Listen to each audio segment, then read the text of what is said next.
By today, had to talk to you folks since the ball game, about 2 weeks ago, and so a little bit's happened, I guess, since then, but not too much. Just in the middle of recruiting, but thought we'd talk briefly about the season with our fans and how we look at what transpired this past year. We thought it was a good year, but it wasn't a great year. A great year would have been to win the bowl game and get that 10th victory. We didn't do it. Didn't play very well in that game. I was hoping and believing and thinking there for a moment it was going to be a game where we really struggled early and hung in there and got it to 19-17 and would come back and win that game. But it wasn't to be.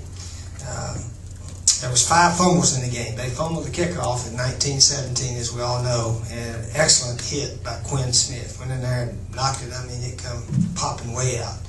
And we didn't have anybody close around to fall on it. So there was 5 fumbles in the game, 3 by them, 2 by us. FSU got all 5 of them. So it was sort of that kind of game. We had some crucial penalties at times that hurt also, but. And then after that, a team that had made 1 out of 9 third downs proceeds to make 5 for 5 in the fourth quarter. And we only had 2 possessions and had a penalty next time we got it, but they hit 3 big 3rd and 7s in that last drive. So we got to go back and review our third down defenses and how we're approaching third downs. We got that was one area we weren't very good this year. Very good on first down, second downs. And pretty good against the run most of the year, although FSU did run for over 200 yards against us, so it wasn't to be.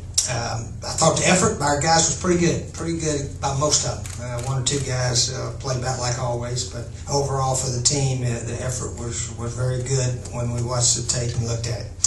But anyway, going back, we set a lot of goals, and we will actually set these same goals for the coming season. And try to see how many we can reach when it's over with. We won 8 games. We won 9 games. That was 2 of our goals. Did not win 10. Did not go undefeated at home. Won the Eastern Division. Did not win the SEC. Did not win the bowl game.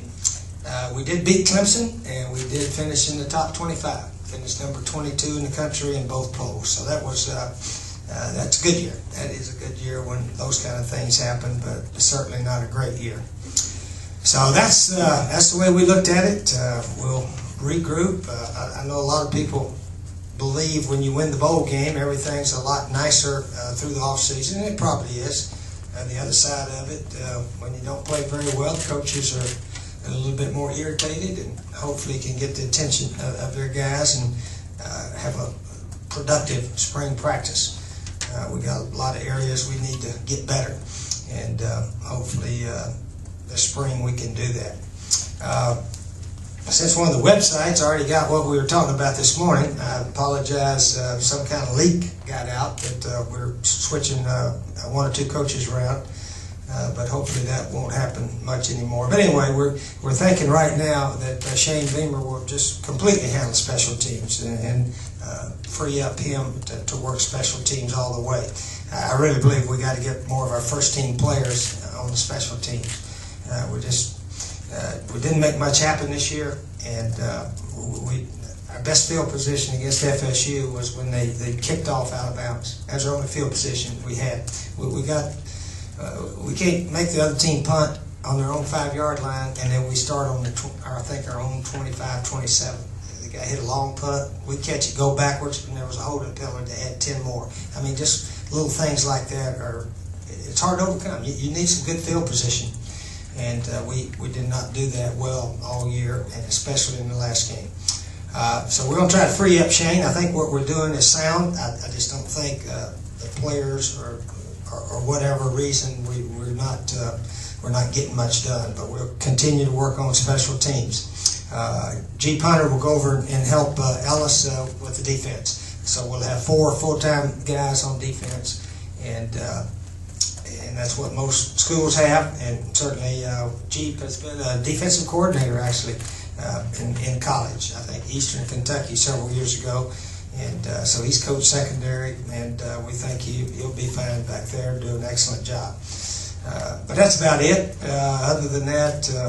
offensively, defensively, special teams, a lot of positions up for grabs.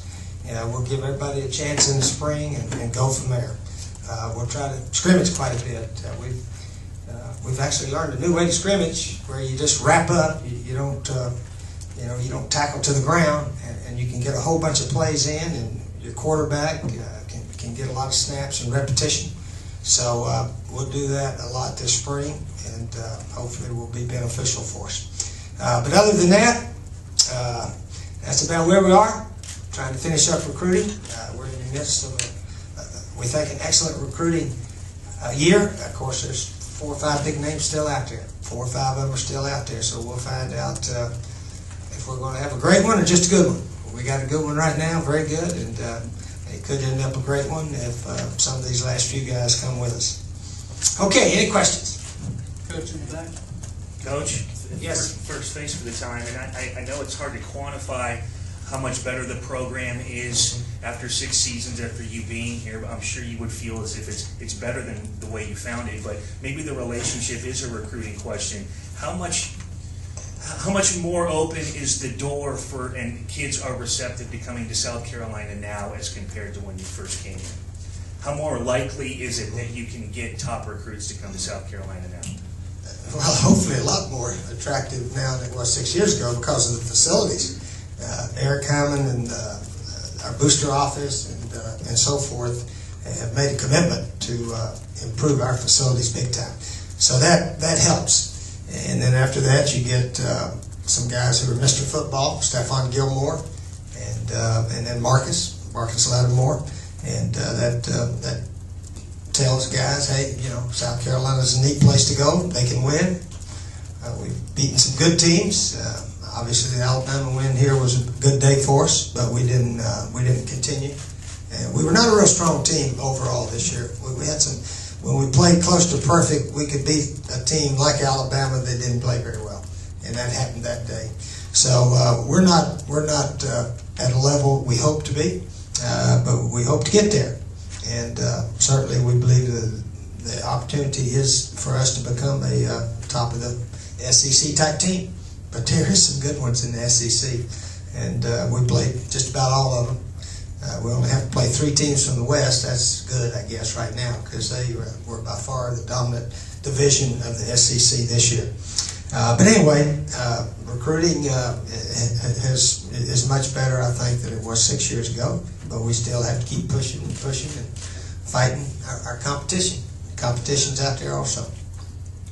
Coach, you said Coach Beamer was only going to be special teams. Is he still involved in recruiting? Oh yeah, he's still recruiting coordinator. Yeah, he's recruiting coordinator, and in fact, he's out on the road, maybe coming back right now. Coach, kind of on that same line, will any of the other coordinator tags change, or will they remain the same? Yeah, they're the same right now. Yeah. What about the defensive positions? I think you're kind of shuffling some of those around and maybe making it more, where it almost kind of makes more sense, where the Spurs and the linebackers are together and the safeties are together. Is that correct? Yeah, possibly. Yeah, that's possibly. Yeah, I think Coach Ward will handle the corners mostly, and Jeep with the safeties right now. But that could interchange around. Depends on how Ellis and defensive guys feel is the best right now. Did you like the way it was last year? Do you think? Well, what happened? Coach Beamer was doing special teams, so he actually had a player or 2 over there. So we finally gave his guys pretty much to Lorenzo and him, and we had him doing too much. He was doing too much. He volunteered for too much, and I wasn't smart enough to see he had too much on his plate. So this evens it out a lot more. Evens out the workload of the staff a lot better, certainly. And Jay Graham will take over the tight ends. With DeMarco Patrick, of course, he played tight end and fullback, and so really Coach Graham had him here and there, and then of course Jeep just had tight end, so he needed to do more, and this will give him an opportunity to get a lot more involved.